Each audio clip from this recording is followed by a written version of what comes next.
train. We're very fortunate here to have the indoor artificial surface, the outdoor 3G, so we're in a good position in that respect. So no problem about the surface. Everyone recovered from Saturday? Yeah, fine. A few cuts and bruises, but apart from that, now all is good, and we look forward to tomorrow night now. Is the recovery time longer when you play in an artificial pitch? So much is some of the players, I don't know how much of it is psychological wise here, but certainly it impacts some players. Some of the younger players come up training far more on AstroTurf or artificial than the older players. Some moaned this morning, had a bit of stiffness, but they've been looked after and they'll be fine tomorrow night. So you mindful of that, given that you've got another artificial surface at the weekend, you maybe have to change a few things? No, this time of year is about loading, getting the loading right on the players, and everyone's different. There's certain generic impacts, but other than that, everyone is different. So we look after the players appropriately and reduce the loading accordingly. So it's just taking care. Yeah, we managed against Huddersfield.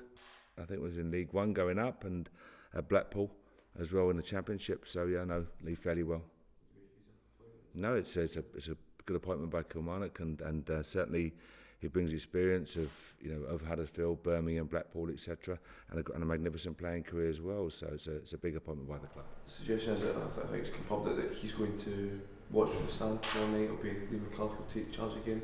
Does that impact on how you prepare for it? Does it? The players going to be sort of, in a sense of transition, I suppose? Is there any? Do you think you can take advantage of that? No, it doesn't impact us in any way. I mean, you've got, if Lee is in the stands, Lee Clark, you've got the players I'm sure keen to impress, but Lee McCulloch's done an outstanding job. All credit to Lee. They had a good result the weekend, and they'll be pleased with the draw they got at Ibrox as well. So Lee's done a fantastic job. So either way, it won't impact us. Our preparation remains the same. You'll obviously come against Lee last week, so you'll maybe have a better understanding of how you think he'll set up this time than if it's a new manager coming in. We think we know how they'll set up. If they change it, they change it. But again, it's not in an arrogant way. It's about us imposing ourselves on the game and trying to dominate the football and do what we do well. If we do that, we'll be okay. If we don't, we're not going to change anything. And as I say, if they do change something, our job is to counter it and, as I say, impose ourselves. Do you think that they will come out a lot more in this game than they maybe did at Ibrox? I'm not sure, if I'm honest. I think they'll say what they did at Ibrox might be seen to have worked in terms of getting a draw.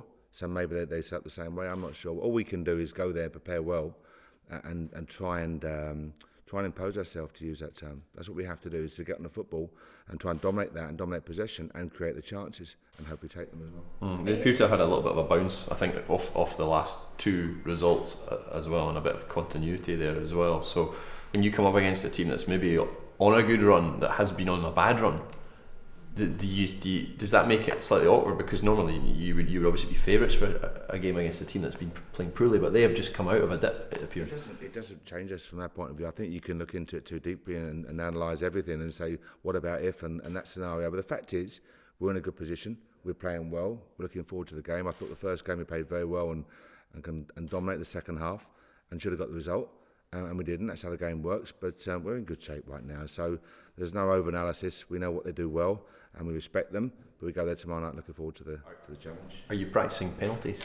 Practicing penalties? No, we do that anyway. We have some good penalty takers, but we're in good shape. We're in good shape, and our job is, we hope we can get the job done in 90 minutes. You're sitting top of the league, so how important is it that you get the job, I suppose, done tomorrow night and you continue a cup run as well? We want to win every game we go into. I'm just trying to repeat myself, I know, but it's important for us to keep on developing a winning mentality, and we go into tomorrow night into a Premier League club, and we're looking forward to it. We're taking a good support with us, and we have a responsibility in terms of the supporters and the club itself in moving forward in all the competitions. So hopefully we deliver a good performance and get the right result. From a self-esteem point of view, does taking a Premier League scalp, does it matter to you? No, it's not about Premier League scalp. It's a cup match tomorrow. Whether you beat a top Premier League team or you beat a League 2 team, the fact is it's you progress in the competition. So in all honesty, it doesn't really bother us. You made reference to the chances you're creating. Are you worried about the ratio of chances creating and goals scored? No, I'd be very worried if we didn't create chances. I'm not worried. When we're creating chances, all joking apart, we're creating chances. And the random nature, I think we had 25 shots and 23 corners Saturday.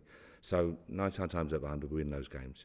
We didn't get the goals on Saturday, but another day you could have scored 5 or 6 by half time. So it's just recognising we're creating good chances, good quality of chances as well, and our job is now to finish the move off and get the rewards. Did you think that narrowing the pitch made any difference? No, it wasn't. It wasn't about that. You know, everyone, the media guys do what they have to do and made a story out of something. My point was nothing about Alloa. If it's within the rules, good luck to them. If it's in the confines of the rules, no problem with that at all. The fact is, it's within the rules. That's what I find so bemusing. And of course, the story was somewhat misinterpreted. Do you think it was in the players' heads at all, though, that the fact that a story had been made? Not at all. Honestly, there's no story here. I know people are desperately trying to make a story out of it. There's no story here at all. The surface is what it is, same for two teams. The width, whether it's 65, 68, 72, it doesn't matter. It doesn't matter. My point was the fact that the rules allow a change mid-season. That's where my problem lied, not with Alloa.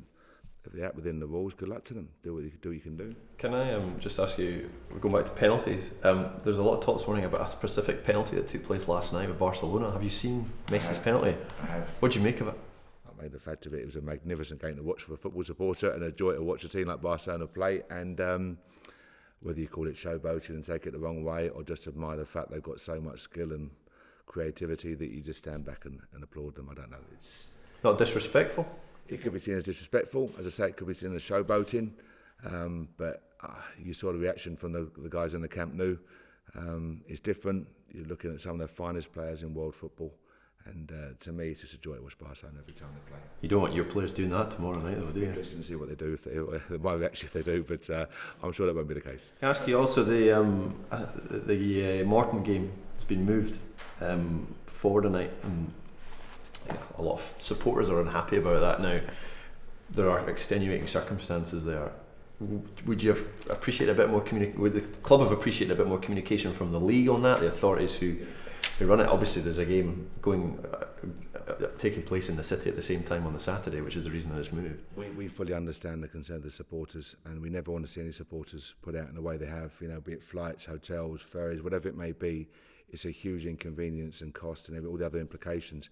We tried very much to keep the game on the Saturday, or if not, have the game moved to the Sunday.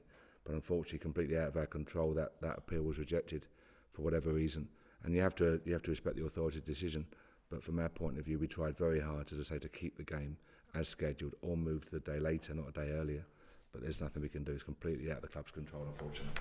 Just to take you back to the pitch story for a moment, do you think other clubs will be encouraged to do this now they've seen Alloa take a point off you? No, honestly, I know people are desperate to get something out of this, but I don't see it. I don't see it. Whether you go to Wembley and it's one of the biggest pitches in Europe, or you go to one of the smallest pitches, you do your homework, you prepare accordingly. You know, all you do is you narrow the pitch in training. That was it. Honestly, don't think there's a story in that respect. I don't think teams are going to benefit by the width or the length of the pitch. I think what my point was that the rules are wrong. The rules allow a club to do it. That's where my bemusement was, that it's not Alloa's fault. I'm repeating myself here, but if you can do something, if the rules say you can add a spare man after half time and your opponents can't, do it. Because the rules are there. It's the rules that are wrong, and I think the rule in this case is inappropriate to allow any team to change such an important part of the game in that manner. Would you seek to change the rules then? It's not my job. It's not again above my pay grade, as I always say. But that's where my bemusement lay. Mark, we've seen some headlines about proposed changes to the Champions League setup. As Rangers obviously seek to get back to playing at that sort of level, would that be something that would concern you? Yeah, there has to be. It has to concern. If you're not involved in that process, if that is true, and if that is a process that's been started, I think anyone outside of the circle, so to speak, would quite rightly voice concern, because it's a Champions League, and you call it Champions League for a reason. It's a Champions of the various countries. So I think it's important that hopefully dialogue and discussion will go ahead, and they can maintain it as it is. Is there a concern that some of Europe's biggest clubs that just happen to be playing in smaller leagues have to get sort of left by the wayside? Yeah, I can understand the concern. You get it from both points of view. I'm sure if you're looking at it from a commercial perspective, then you can say certain huge clubs haven't been involved for the last 2 years, and other smaller clubs have. So commercially, you may not be maximising the opportunity. I'm sure that's what they'll say.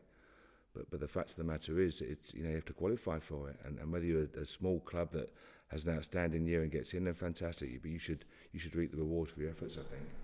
Sporting merit should always come before commercial merit. I think so. I believe so. I think it's down to sport and performance. That's why they call it competition. And if you prepare well, recruit well, train well, etc., then you deserve to get the rewards for that. Ins and outs for tomorrow night, is it? Touch wood. Obviously, the boys are ineligible in terms of Michael and Billy, who both did well on Saturday. But other than that, we're in good shape.